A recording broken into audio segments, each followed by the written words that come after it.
À tous, bienvenue pour le webinaire du jour donc, qui s'intitule « Utilisateur digital au quotidien, donc les bonnes pratiques du numérique responsable ». C'est un webinaire qui est organisé donc, par Laval Mayenne Technopole, qui pourra se présenter juste après, par la CCI de la Mayenne, dont je fais partie, et par ADN Ouest, donc notre association du numérique du Grand Ouest, qui va également se présenter. C'est un webinaire qui est animé donc, par David Remeau sur les bonnes pratiques à adopter pour être plus responsable dans nos pratiques. Laura, je te laisse présenter rapidement la Technopole. Je reviendrai sur la CCI Mayenne et puis ADN Ouest également avec Jean-Marie. Ok, merci Amandine. Bonjour à tous. Je m'appelle Laura Nuc, je travaille à Laval Mayenne Technopole et j'anime la filière du numérique en Mayenne. Donc rapidement, l'objectif de la filière, c'est de vous accompagner dans votre transformation digitale à travers des événements thématiques comme ce matin, la diffusion d'informations et puis en vous mettant en relation avec les prestataires du département en fonction de vos besoins et de vos projets. Et plus largement, à Laval Mayenne Technopole, on accompagne les entreprises et les entrepreneurs dans leurs projets d'innovation et plus particulièrement dans l'intégration de nouveaux outils numériques. Merci Jean-Marie. Est-ce que tu peux rapidement présenter ADN Ouest aussi, s'il te plaît? Oui, donc Jean-Marie Salette. Donc moi je travaille pour l'association ADN Ouest. Donc on est une grosse association d'experts du numérique, plus de 600 structures, et la région Pays de la Loire nous a donné la charge d'animer un programme de transition numérique auprès des TPE-PME. J'ai le plaisir de l'animer depuis 4 ans, et pour vous donner un petit peu d'histoire, c'est vrai qu'il y a 4 ans, on ne parlait pas du tout de numérique responsable au niveau de la transformation numérique des TPE-PME, et là on voit vraiment que c'est intégré, et donc on est très heureux de pouvoir vous proposer ce contenu avec David aujourd'hui. Je suis également heureux de faire une première co-organisation avec et la CCI Mayenne et Laval Mayenne Technopole. Et aujourd'hui, j'aurai le rôle d'animation du quiz. On vous a prévu un quiz pour que ce soit interactif. On vous posera des questions, et n'hésitez pas non plus à vous poser, vos questions dans le chat. On pourra les traiter soit au fil de l'eau en fonction de la nature des questions, soit à la fin.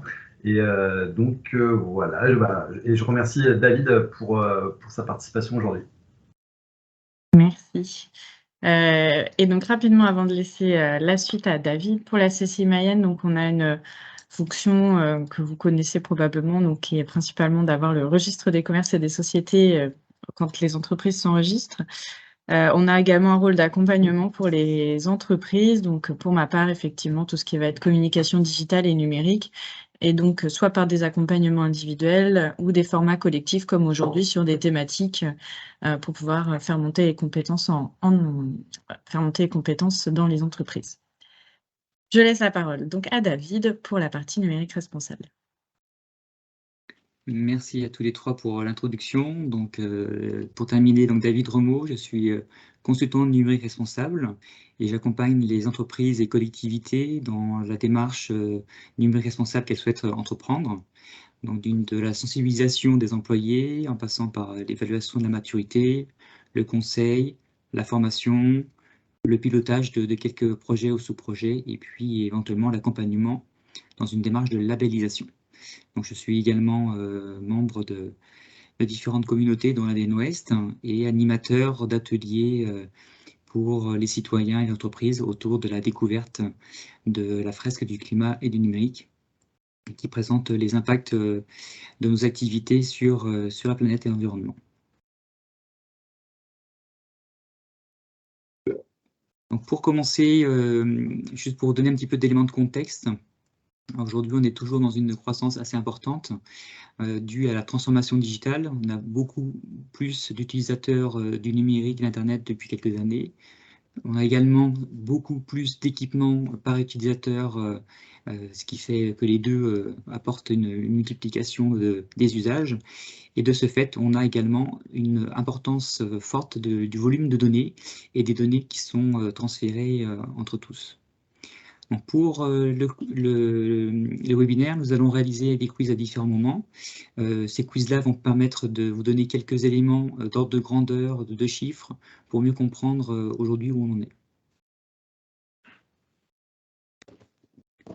On part pour un premier quiz. C'est parti. Donc, normalement, il va s'afficher. On va avoir une question sur les équipements. Combien d'équipements numériques, donc ordinateurs, smartphones, consoles, TV, sont utilisés dans le monde? Donc, il y a 3 propositions. Vous allez voir dans le chat, donc Amandine vous a envoyé la première question avec donc 3 possibilités. 34 milliards d'équipements numériques utilisés dans le monde, 52 ou 91.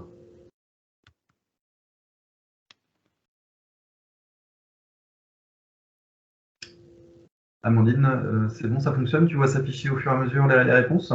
Oui. Encore quelques secondes avant de passer à la Exactement. deuxième. Très bien. Donc, on va pouvoir passer à la deuxième question. Combien en pourcentage représente le numérique dans la production d'électricité mondiale? Ça, on entend de plus en plus souvent ce chiffre. Donc, 3 propositions, 2%, 5% ou 10%. On va vous laisser une quinzaine de secondes. Les réponses arrivent aussi. Une majorité de bonnes réponses. Et en plus, ça va encore beaucoup augmenter dans les prochaines années. Voilà, donc dernière question. Donc, quelle est la proportion en pourcentage des émissions de GES? Alors, les GES, c'est les gaz à effet de serre émis par le numérique dans le monde.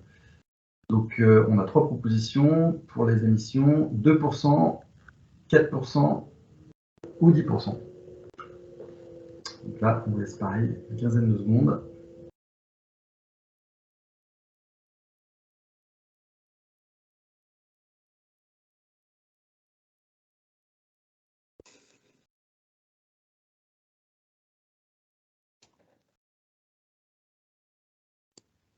Très bien. Eh bien, on va pouvoir regarder les réponses et puis analyser ça, voir si vous êtes tout à fait aux choses ou au fait des choses ou si c'était important de poser ces 3 premières questions. Allons-y. Alors, sur la première question, la réponse majoritaire qui a été donnée, c'était 91 milliards.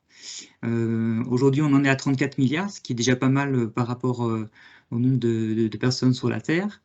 Ce qui fait que 91 milliards, vous êtes conscient que beaucoup de personnes sont équipées. Et si tous les habitants de la Terre avaient réellement la moyenne de 9 équipements que l'on a en Europe occidentale, on y approcherait.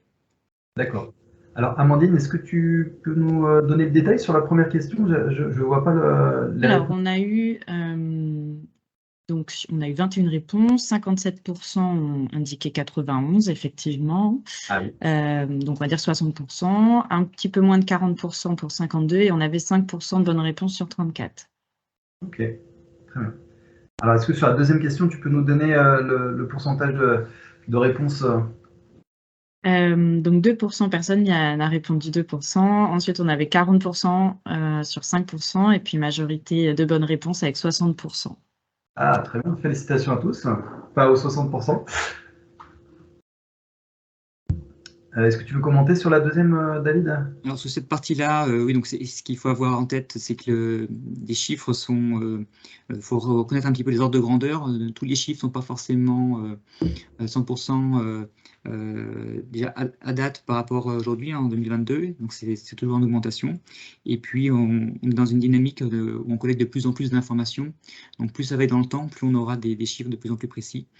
Mais cette part-là est quand même significative par rapport à l'activité, et des sujets comme le Bitcoin vont augmenter encore cette proportion. Très bien. Et donc pour la troisième question, quelle est la proportion en pourcentage d'émissions de gaz à effet de serre? Combien de personnes ont répondu correctement? 70%. 70%. C'est super. Félicitations.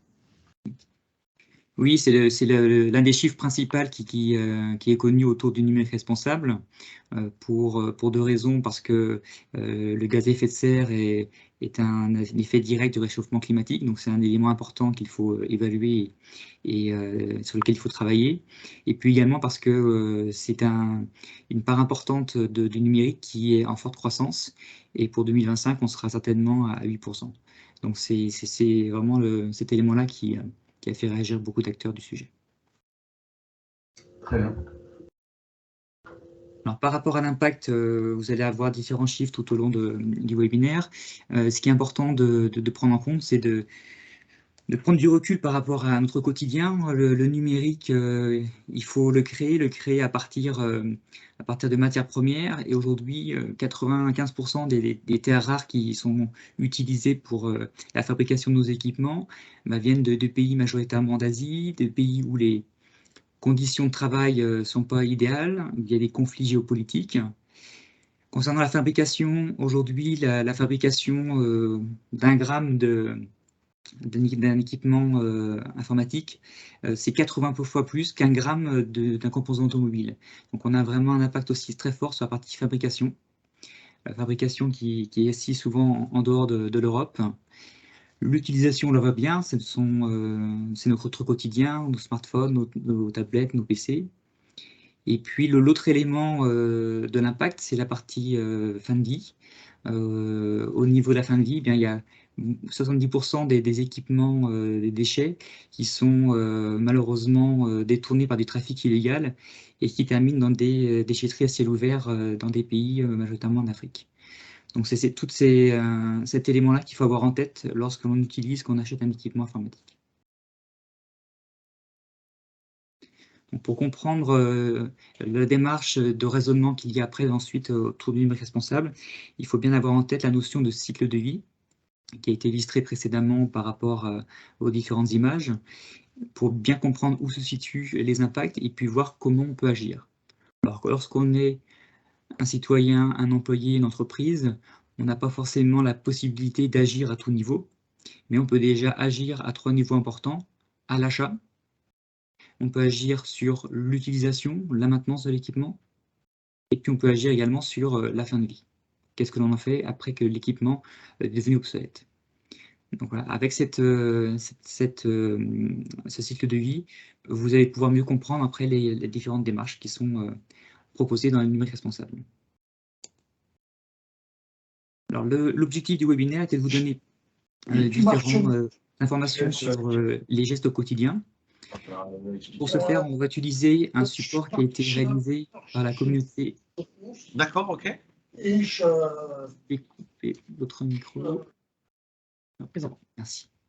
Donc oui, on va utiliser un support qui a été élaboré par la communauté numérique responsable de l'ADN Ouest, qui présente la journée typique d'une personne consciente des impacts numériques et des actions qu'elle mène. Donc la démarche que vous pouvez entreprendre commence directement, même avant d'être dans votre entreprise. C'est le matin, lorsque vous partez de chez vous, vous pouvez mettre en place directement un rituel d'extinction de tout ce qui est encore branché au niveau numérique dans votre maison, votre appartement, et partir tranquillement ensuite au travail. Et lorsque vous arrivez dans votre environnement de travail, vous pouvez également aussi avoir un geste par rapport à la connexion. Ceux qui ont la possibilité de se connecter avec une prise réseau filaire ou du Wi-Fi doivent le faire.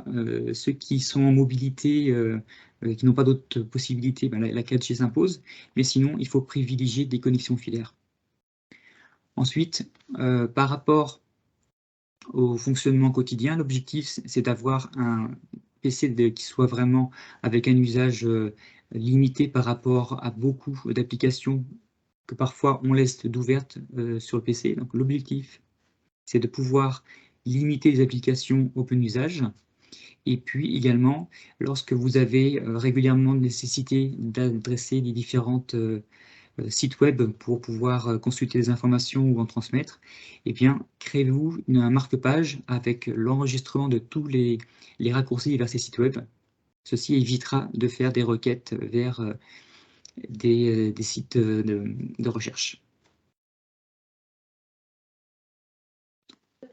Vous poursuivez votre matinée, vous êtes en train de préparer un support pour une réunion qui va se dérouler. Eh bien, c'est pareil, vous devez aussi agir sur le support. Vous avez 2 niveaux. Vous avez le niveau de la taille du support, faire en sorte que le modèle qu'on vous a transmis soit le plus léger possible. L'objectif, c'est de diffuser un support sur un écran, pas forcément un panneau 4:3, donc la résolution doit être adaptée. Tout le contenu textuel et images doivent être aussi adaptés. Vous avez aussi une notion importante, c'est de pouvoir diffuser l'information de manière lisible et pertinente. Donc il faut aussi faire attention aux problématiques de lisibilité, de contraste, pour des personnes qui peuvent avoir des déficiences visuelles. Concernant tous vos échanges... Juste une question sur Oui. la police, là, Arial ou Century Gothic, c'est par rapport au contraste pour les personnes qui ont des problèmes de visibilité ou c'est par rapport au poids? Alors, il y a les polices agissent sur la lisibilité, mais c'est surtout après sur la partie poids, poids, impact au niveau des impressions. Donc, il y a des polices qui vont nécessiter plus d'encre que d'autres. Et il y a des polices qui ont été justement étudiées pour limiter cet impact-là, en ayant au sein même de la police des petits trous qui permettent à l'œil nu de voir une police complètement nette et à l'impression de diminuer la quantité d'encre. Très bien. Concernant ensuite les mails, le bon réflexe, c'est de pouvoir régulièrement faire le ménage de sa boîte mail. Vous avez vu il y a 2 semaines la Cyber World Cleanup Day qui a permis de sensibiliser différents utilisateurs au nettoyage quotidien de leurs différents équipements. Donc, ça fait partie de cette démarche-là. Et puis, le sujet qu'on évoque souvent, c'est la partie newsletter. Beaucoup de newsletters sont diffusés suite à des inscriptions sur des sites. Il faut avoir le réflexe de se désabonner le plus souvent possible. Une fois qu'on a préparé la réunion, vu un petit peu ces dernières actualités, eh bien, il faut certainement des fois se rendre dans une salle de réunion lorsque ce n'est pas du télétravail. Et bien pour cela, il faut faire pareil que lorsque vous quittez votre domicile, faire en sorte que vous débranchez un maximum d'équipements, pas de consommation inutile. Et pour éviter d'oublier votre chargeur de téléphone à votre poste de travail, vous pouvez aussi utiliser directement le port USB de votre ordinateur pour charger votre téléphone. David, si on résume, donc idéalement, si on a une prise secteur, donc c'est mieux s'il y a un interrupteur pour pouvoir éteindre. Sinon, il faut débrancher directement les appareils, parce qu'il y a de la consommation qui continue. Par exemple, un chargeur de téléphone portable ou d'ordinateur, si l'ordinateur ou le téléphone n'est pas branché, ça consomme quand même. Exactement. Même principe que des équipements qui sont veille, ils consomment. Et par rapport aux mails, donc juste avant, tu disais supprimer les mails inutiles ou se désabonner des flux newsletters que l'on ne regarde pas. Donc les mails inutiles seraient principalement pour la place que cela prend et notamment sur les serveurs, par exemple. Oui, tout à fait. Ça peut être des mails avec des pièces jointes qui ont déjà été classés dans un autre répertoire. Les pièces jointes peuvent être supprimées. Ou ça peut être lors de différentes discussions, de conserver le dernier mail qui résume les discussions pour pouvoir éviter d'avoir toutes les discussions réparties dans une dizaine de mails. Moi, je peux faire un petit retour d'expérience. Chez ADN West, pour la première fois, on a fait le Cyber Cleanup Day. Et c'est vrai qu'en 10 minutes, on peut faire une requête sur Gmail pour supprimer, par exemple, toutes les pièces jointes envoyées de plus de 500 kilos au-delà de 15 mois, par exemple. Donc, c'est vrai que c'est très rapide. Et comme ça, on a réussi, entre les drives et Gmail, à économiser 13 gigas assez rapidement pour cette édition. Et on va faire des choses plus poussées pour l'année prochaine. David, il y a quelques questions dans le chat. Alors, il y en a une notamment, si jamais tu l'évoques plus tard, n'hésite pas, on reviendra dessus après. Allez-vous évoquer la part de la vidéo en ligne dans l'impact du numérique? Il me semble que c'est de très loin le plus gros problème. Alors, au niveau sur la partie trafic Internet, la vidéo est le principal consommateur de bande passante, avec beaucoup de streaming. Donc oui, c'était fait partie des axes d'amélioration de l'usage qu'il y a à faire. Je vais en parler juste après. Il y avait aussi une question de Tiffany, ou un commentaire. Pour conserver ses mails en fonction de mon métier, je pense que la bonne pratique, c'est que la boîte de réception d'email n'est pas un endroit de stockage. Ce qu'il faut, c'est stocker sur un drive pour mieux maîtriser. David, est-ce que tu as des conseils là-dessus sur l'utilisation de la boîte mail?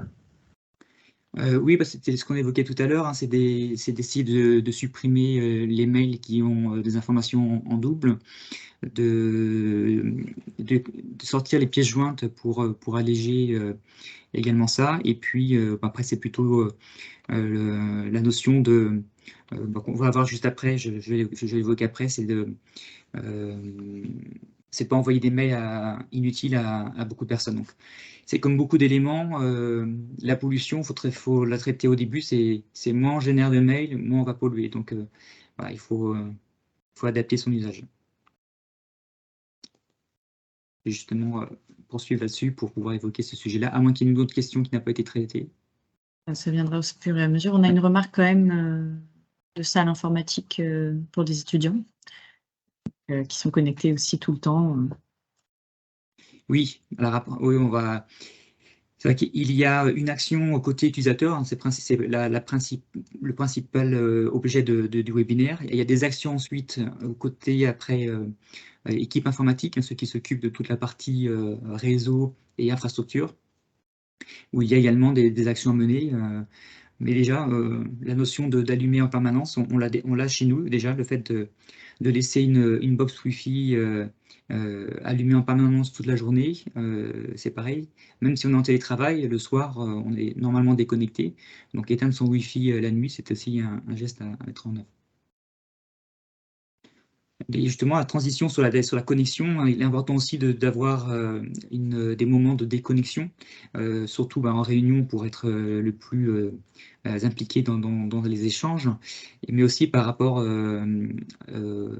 à la santé mentale des personnes, hein. L'informatique a augmenté le temps de connexion de tout le monde et il est bon de pouvoir revenir à un usage un peu plus raisonné du numérique.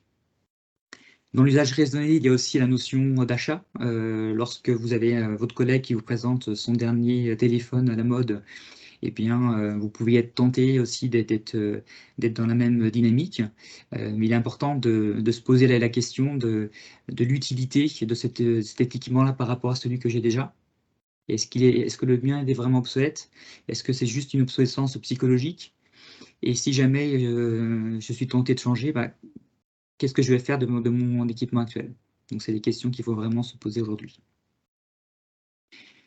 Concernant les informations avec les autres personnes de l'entreprise, eh bien, vous avez aussi toujours différents canaux. Le numérique n'a pas tout remplacé. Vous pouvez toujours aller voir la personne, vous pouvez toujours l'appeler, vous pouvez lui envoyer un SMS. Et puis, vous avez également maintenant, au-delà du mail, des solutions de chat dans lesquelles vous pouvez aussi diffuser l'information.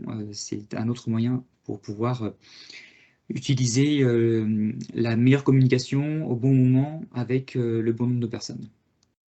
Les chats ou par exemple une conversation Teams consomment moins que l'envoi d'un email? Alors, ça, c'est l'envoi d'un email sans pièce jointe va s'approcher d'un chat, parce qu'il n'y a que les données textes qui vont être transmises, quoi. Après, il faut voir si l'usage, c'est que l'intérêt du chat peut permettre à d'autres personnes de consulter sans forcément réagir. Donc, il y a une notion de données qui est centralisée, auquel les personnes accèdent. Donc, c'est pas en fonction du nombre de personnes et de comment les personnes vont réagir dessus, la balance, elle est là. L'important, si vous avez besoin de travailler régulièrement avec des personnes, mais il est peut-être plus facile et même de réaliser cet échange-là dans un canal de communication chat que par mail. Ça évitera aux personnes d'être tout le temps dérangées par les mails, aimer lire avoir son chat de temps en temps, et puis voilà, ça vraiment des usages, ce sont des moyens. Il n'y en a pas un beaucoup plus pire que l'autre s'il n'y a pas de pièce jointe, mais il y a surtout une notion de pertinence dans la collaboration.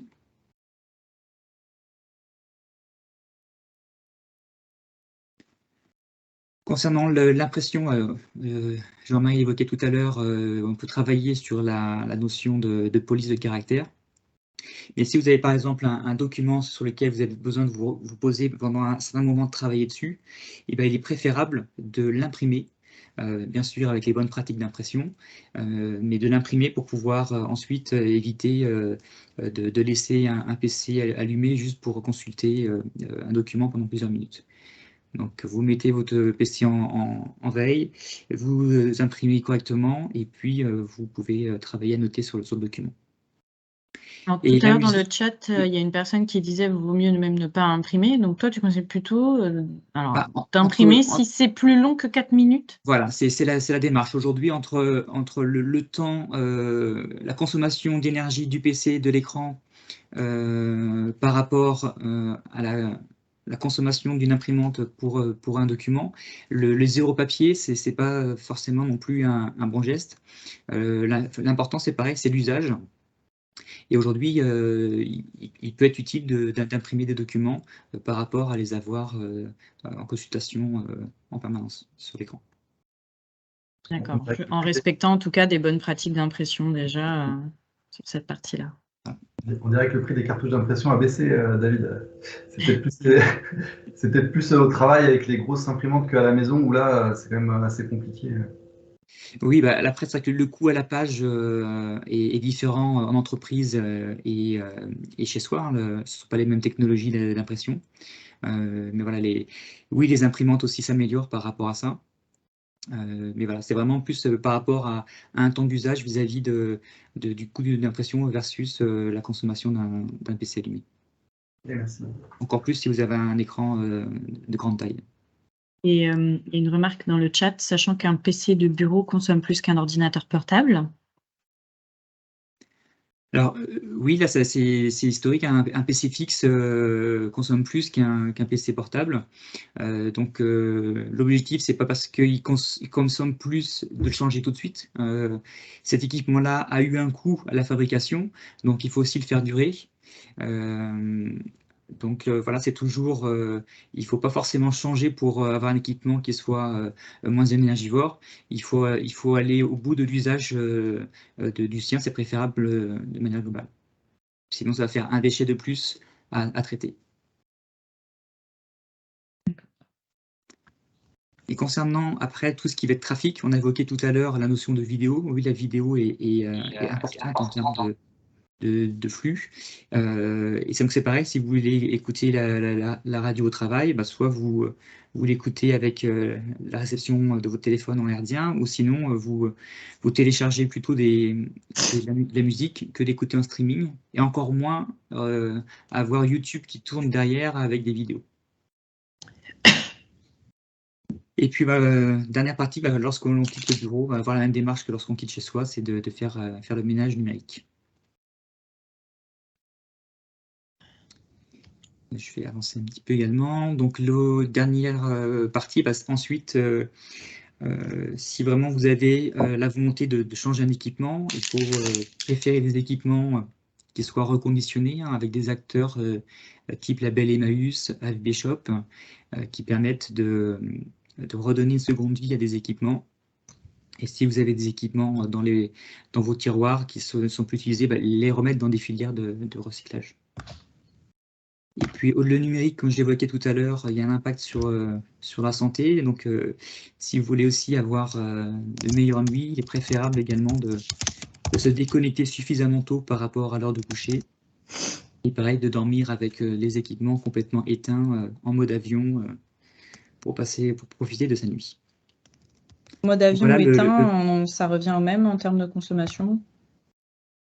La consommation d'un téléphone, c'est beaucoup l'écran.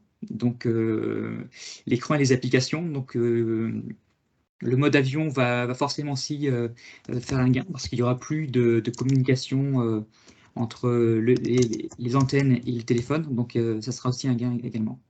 D'accord. Donc, au-delà du mode avion, c'est aussi verrouiller les applications qui sont, qu'on a lancées dans la journée. Il faut pouvoir les fermer aussi.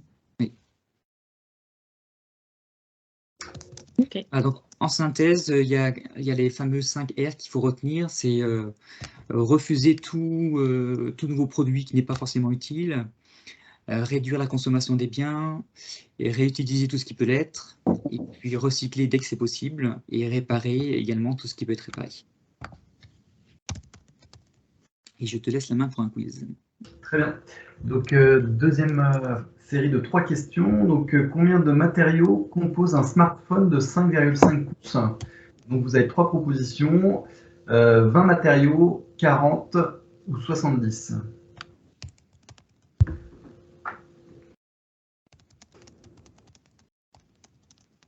Une dizaine de secondes encore.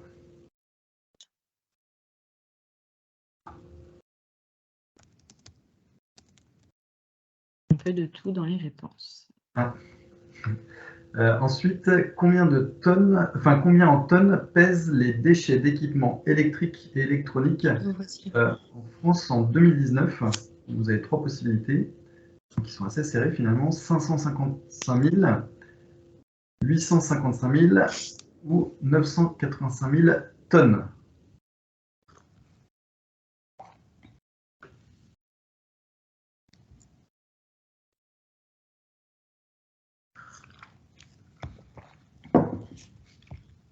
Et on va passer à la 3e question. Donc, combien en pourcentage représente la part des D3E, donc déchets d'équipements électriques et électroniques, collectés en vue d'être recyclés en France? Donc, on a 3 propositions, 56, 64 et 72%.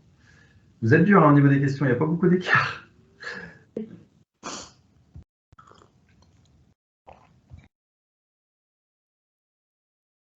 On se laisse encore 5-10 secondes et puis Amandine va pouvoir nous débriefer sur la question des matériaux, voir combien de réponses sont correctes. Alors, donc combien de matériaux composent un smartphone? On est à plus de 70 pour 22% des répondants qui ont eu correct, qui ont donné une bonne réponse. Oui, c'est ça. Aujourd'hui, pour un tout petit téléphone, il y a beaucoup de composants pour réaliser les différentes fonctionnalités du téléphone, à savoir d'avoir un écran tactile, d'avoir également la boussole, etc. Donc tous ces composants ne sont pas des composants finis, infinis au niveau de la Terre. Donc l'extraction des composants est importante. Et le fait d'avoir de plus en plus d'équipements va consommer de plus en plus de ressources. Et ça va être un souci d'ici à un horizon très court par rapport à certains types de composants.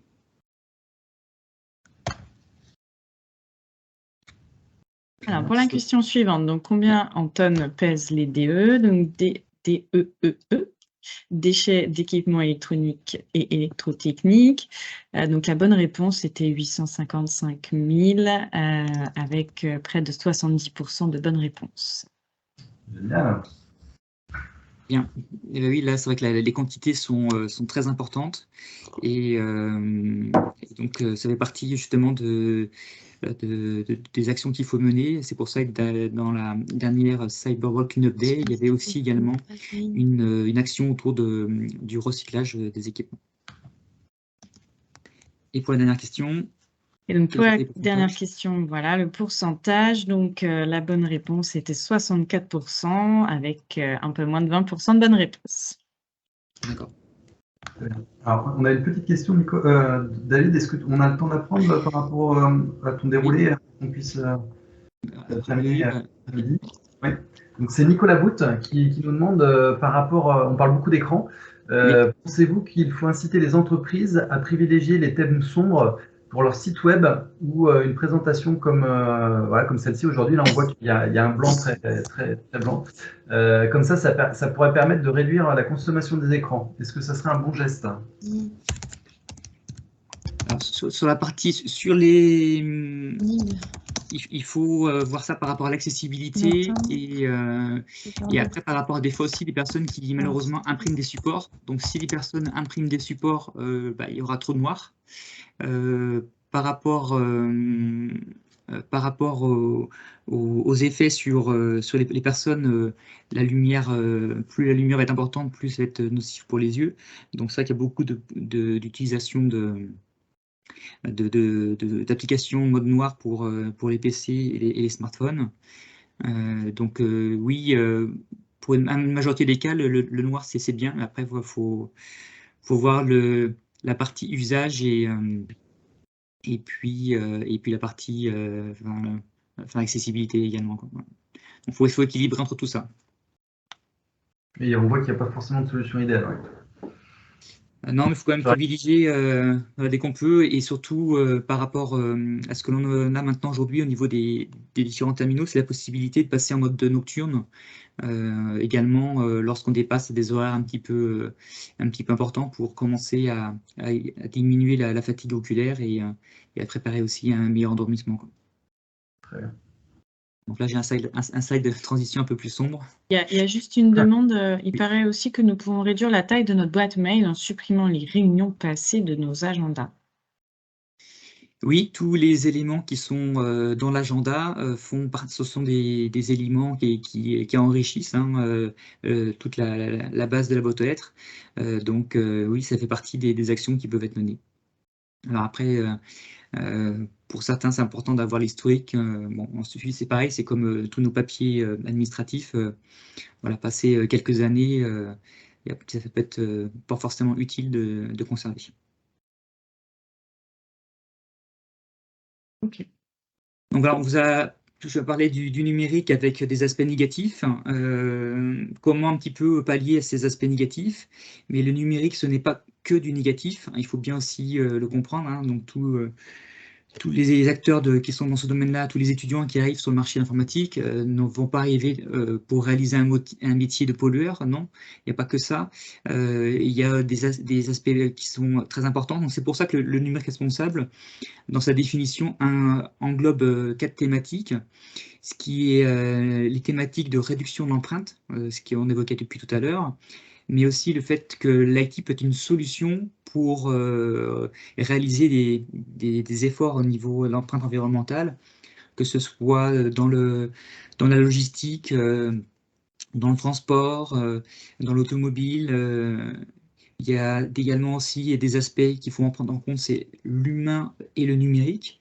Donc il y a aussi les deux côtés, le fait que l'informatique peut avoir des impacts sur l'homme, donc il faut raisonner son usage pour que tout le monde soit bien, aussi bien sur la partie de la santé mentale que sur la partie santé physique des personnes qui travaillent dans les mines, par exemple. Mais il y a un côté aussi où le numérique apporte des solutions à des personnes qui sont malades, des personnes qui sont handicapées. Donc la technologie peut apporter aussi des solutions. Donc l'objectif du numérique, c'est d'avoir cet équilibre le plus positif possible entre ses impacts, son usage et ses bénéfices. Lorsque l'on est dans cette dynamique aussi, on parlait tout à l'heure des utilisateurs, mais maintenant si on se met un peu plus du côté des personnes qui définissent, qui conçoivent des services informatiques, il y a 3 questions à se poser. C'est est-ce que le service que je suis en train de concevoir ou le produit que je suis en train de concevoir va vraiment être utile par rapport à la tâche qu'il va réaliser? Est-ce qu'il va être utilisable par un bon nombre de personnes? Est-ce qu'il va être simple, efficace? Ou est-ce qu'il va être aussi, l'autre question à se poser, c'est est-ce qu'il va être utilisé? Est-ce qu'il répond vraiment à un besoin du marché? Est-ce qu'on n'a pas créé un besoin? Donc ces 3 questions-là sont importantes lors de toute conception d'équipement et de services. Donc en résumé, si on veut faire une formule pour le numérique responsable, celui-ci prend en compte les éléments qui constituent les objectifs de développement durable de l'ONU, les 3 éléments qui sont la planète, l'homme et la prospérité économique, les 17 objectifs, ce qu'on a vu en tout début de présentation, bien prendre en compte la notion de cycle de vie, en plus des éco-gestes que l'on a vu tout à l'heure, les 3 R, et puis ce que je vous présentais juste à l'instant, la notion de conception au travers des réflexions autour de l'utile, l'utilisable et l'utilisé. Donc tout ça, c'est important dans la compréhension du positionnement du numérique responsable pour pouvoir après enclencher une démarche. Donc les démarches au niveau entreprise. Oui, une question? Des acronymes, parce que c'est vrai que c'est quand même assez technique. Oui, alors les 3 P, c'était les People, Planet, Profit, ce qui était en dessous, ce que j'ai évoqué tout à l'heure. Les ODD, ce sont les objectifs de développement durable de l'ONU. ACV, c'est analyse de cycle de vie. Et les 5 R, c'était réparer, refuser, réutiliser, recycler. Et puis les 3 U, utile, utilisable, utilisé. Alors, il y a encore aussi des acronymes qui sont là. Donc, dans la notion de conception de service, il faut prendre en compte également tout ce qui concerne les données personnelles, la réglementation générale de la protection des données, et puis également tout ce qui concerne l'accessibilité des services, la réglementation sur l'accessibilité, justement la RG2A. Donc ça, qui est pour une réglementation pour certains types d'entreprises et d'administration. Et je crois que j'ai vu tous les acronymes.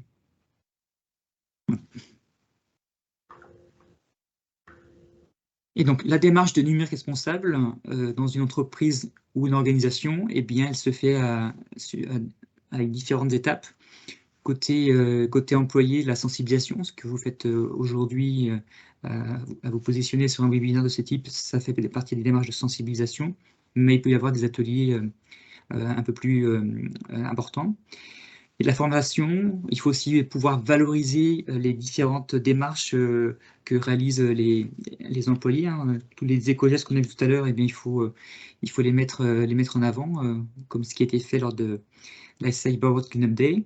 Et puis, il y a aussi possibilité d'avoir une certification qui approuve aussi la montée en compétence des personnes sur le sujet. Et puis côté entreprise-organisation, il peut avoir une démarche qui commence avec une évaluation de la maturité par rapport au sujet, connaître un petit peu son empreinte environnementale, inclure ensuite cette partie du numérique responsable dans la stratégie plus large de l'entreprise, hein, stratégie RSE, mais même stratégie globale. Et une fois que cette stratégie-là elle est définie, bah, la décliner en une feuille de route avec des parties prenantes, des actions, une échelle de temps pour pouvoir mettre en œuvre ces différentes initiatives.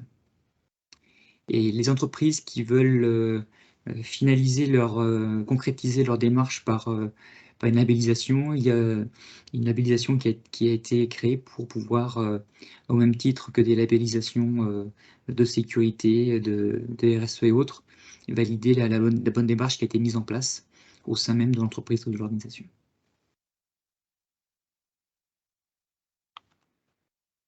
Donc la question que beaucoup se posent est pourquoi j'irais? Eh bien, des entreprises ont déjà compris l'intérêt et y vont, mais d'autres commencent à avoir les différentes personnes qui constituent leur écosystème, les parties prenantes, qui commencent à demander des attentes, à avoir des attentes par rapport à ça, et ça devient vraiment un enjeu pour l'entreprise.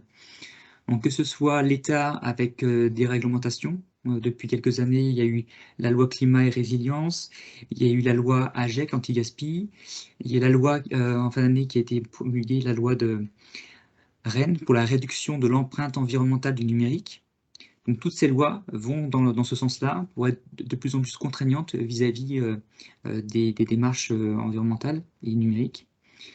Il y a aussi les financiers, hein, les banques veulent de plus en plus d'investissements durables, investir dans des investissements ESG, environnementaux, sociaux et gouvernance. Il y a également les actionnaires qui veulent aussi pouvoir avoir des informations un peu plus virtueuses sur la partie déclaration des performances extra-financières. Et puis les partenaires, les fournisseurs qui ont besoin aussi de connaître leur impact sur toute la chaîne de vente, distribution, de fabrication d'équipements pour connaître leur empreinte et comment la réduire. Donc, toutes les parties prenantes doivent aussi fournir des éléments.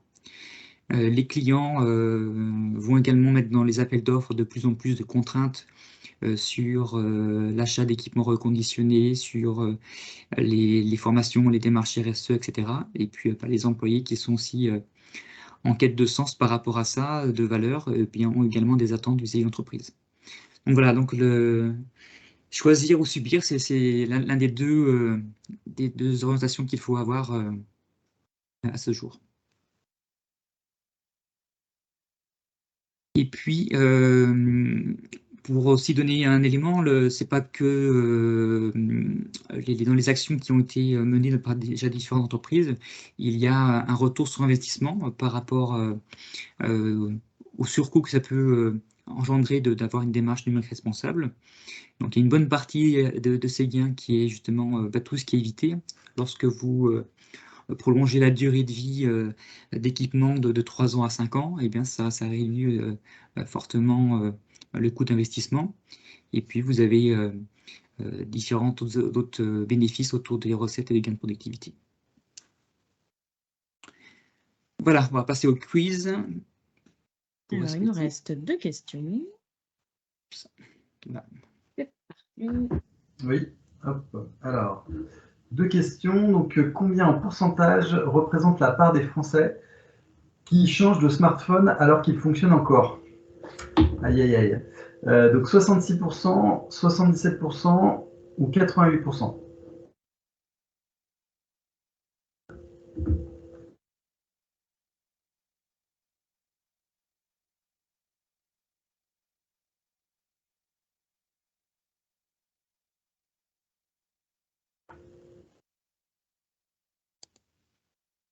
Alors, c'est bon, je pense qu'on a une vingtaine de réponses. On peut peut-être la faire en direct. Alors, on a une majorité de réponses sur 88%. Ah, Et la bonne réponse. Très bien. Oui, malheureusement, on change de téléphone trop régulièrement. La moyenne, c'est moins de 2 ans, la durée d'utilisation de téléphone. Et souvent, le téléphone, il est encore, justement, on change pour de l'obsolescence psychologique. On veut la nouvelle fonctionnalité.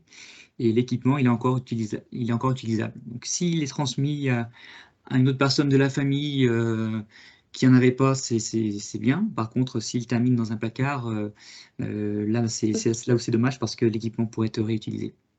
et est-ce qu'on n'observe pas quand même un allongement de l'utilisation des téléphones? Parce que là, depuis 2-3 ans, enfin, la qualité des photos, enfin, de la vidéo, on n'arrive pas à un plafond, hein.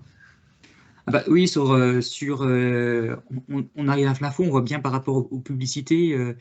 Les dernières publicités étaient sur la vidéo. Le téléphone devient une caméra. Et puis, depuis la 5G, le nouvel argument pour changer de téléphone, c'est la 5G. Donc, voilà. En dehors de ça, il n'y avait plus d'autres arguments pour changer de téléphone, quoi. Il y a Donc, si vous Christophe n'êtes Cadio pas qui un exprime c'est installateur... triste. Ouais. Comment? On a un commentaire de Christophe qui écrit c'est triste. Bon, après, je pense qu'il faut vraiment penser à pas le laisser dans le placard parce que c'est vraiment un gros phénomène, hein, d'avoir des téléphones qui restent des années et des années dans les placards au cas où. Oui, tout à fait, oui. Et on a Benoît qui nous écrit c'est le problème, la publicité qui provoque cette obsolescence psychologique. Donc on voit qu'on va bien au-delà de la partie technique. On voit qu'il faut aussi changer nos comportements et nos désirs, hein. Tout à fait. Alors, et dernière question du quiz. Alors, selon vous, avec quelques bons gestes, quelle part de la consommation électrique des équipements informatiques pourrait être évitée? Un quart, un tiers ou la moitié?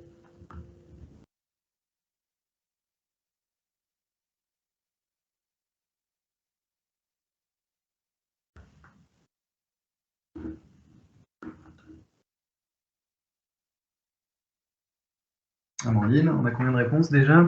On a 16 réponses avec une majorité pour l'instant très hésitant entre un quart et un tiers. Une majorité pour un quart. Je vois qu'on est toujours 46-47 connectés, donc ça va. David, tu as réussi à maintenir l'attention. Ok, parfait. Eh bien oui, donc c'est un quart. Donc un quart, c'est quand même 25%, ce qui n'est pas neutre. Donc voilà, chaque personne peut être un petit colibri qui agit à son échelle. Donc il faut avoir conscience qu'il y a l'échelle individuelle, l'échelle collective, qui sont deux échelles sur lesquelles il faut agir en termes d'action pour pouvoir faire bouger les choses. Donc tout à chacun peut quand même réussir à faire évoluer son environnement numérique. Merci beaucoup. Donc les réponses étaient là, pas d'autres commentaires sur les réponses.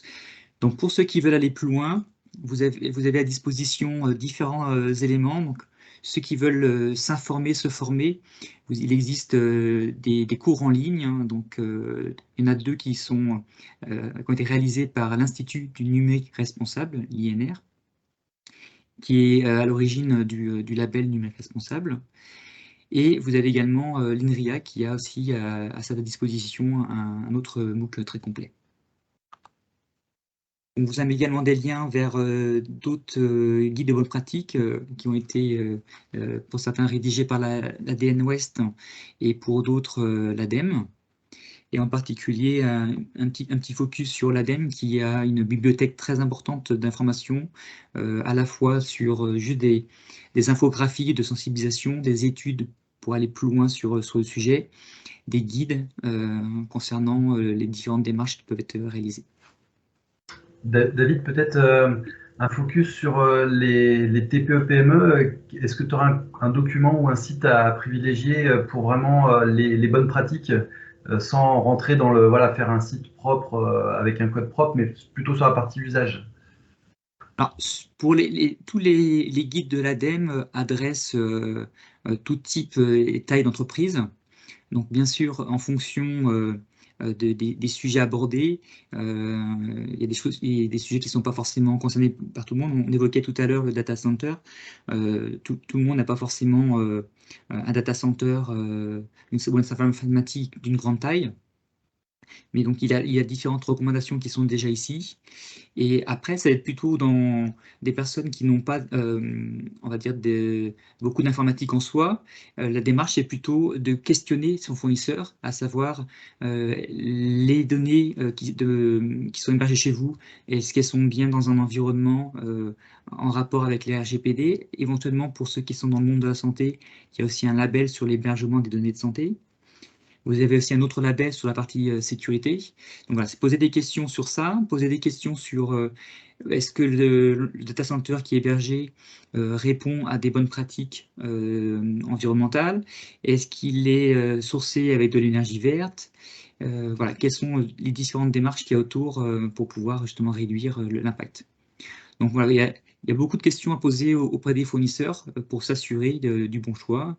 Et sur la partie site web, si le site web il est conçu par d'autres personnes, il va demander aussi si le site web est également hébergé à un endroit correct et est-ce qu'il est éco-conçu par rapport à l'accessibilité, par rapport au poids de son site sur le réseau. Très bien, il nous reste 3 minutes. Ça va être le moment de conclure. Oui, c'est bon, à part la labellisation, voilà, il n'y a pas d'autres éléments. De toute façon, vous aurez le support avec tous les liens. Si jamais il y a d'autres questions, n'hésitez pas à les poser maintenant. Il y en a une. Que pensez-vous du marché des téléphones reconditionnés, utilité écologique, fiabilité dans l'usage? Alors, sur les téléphones reconditionnés, je n'ai pas d'éléments de pertinence, mais en tout cas, le reconditionné, de manière générale, il est, pour ceux qui sont vraiment dans des filières, ce n'est pas juste de récupérer un téléphone usagé. Les équipements sont testés, réparés et disposent d'une garantie. Voilà, donc les sites les plus connus sont en ligne, ce sont plutôt des plateformes qui revendent. Il faut aller plutôt directement vers ceux qui les réparent, hein, comme les ateliers du bocage, comme AFB. Voilà, vous avez des acteurs qui sont locaux, qui font la collecte, la réparation, et qui font aussi toute la partie nettoyage des données, pour être sûr qu'il n'y ait pas de traces de données du utilisateur précédent. Voilà, c'est tous ces éléments-là qui font que la filière du reconditionné a une valeur ajoutée et du coup, si un coût, le téléphone reconditionné n'est pas 10 fois moins cher qu'un téléphone neuf. Une dernière question, comment sensibiliser au sein des entreprises et quelle est la bonne instance? Alors, comment sensibiliser? Eh bien, c'est mener des actions, comme on évoquait tout à l'heure, de sensibilisation avec la Cyberworld Cleanup Day, qui peut être faite plusieurs fois dans l'année.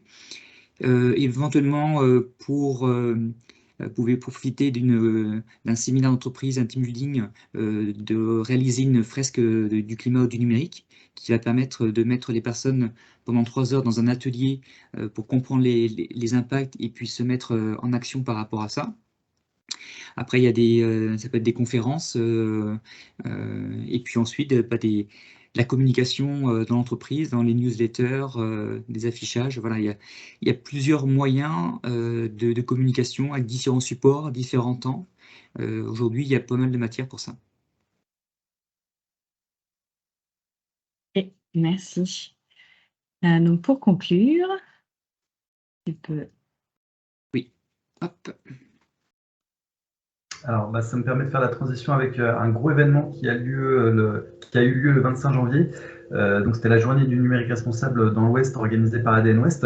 Donc là, on vous a mis un lien avec beaucoup de contenu pour pouvoir concrètement changer les choses en entreprise. Donc, n'hésitez pas à regarder les 9 vidéos qui vous sont proposées.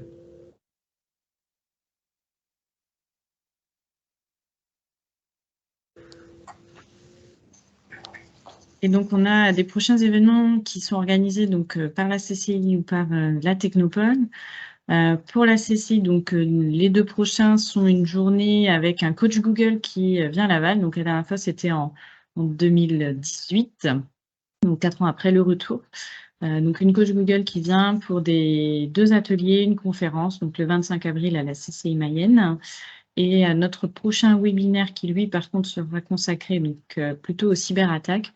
Pas forcément sur la partie prévention, mais plutôt sur les bons réflexes à avoir si je me fais attaquer.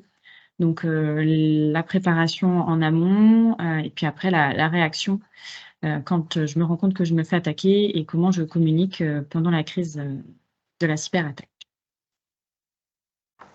Et du côté de Laval Mayenne Technopole, donc on vous donne rendez-vous les 10 et 11 mai à l'espace Mayenne à Laval pour la deuxième partie du West Data Festival 2022.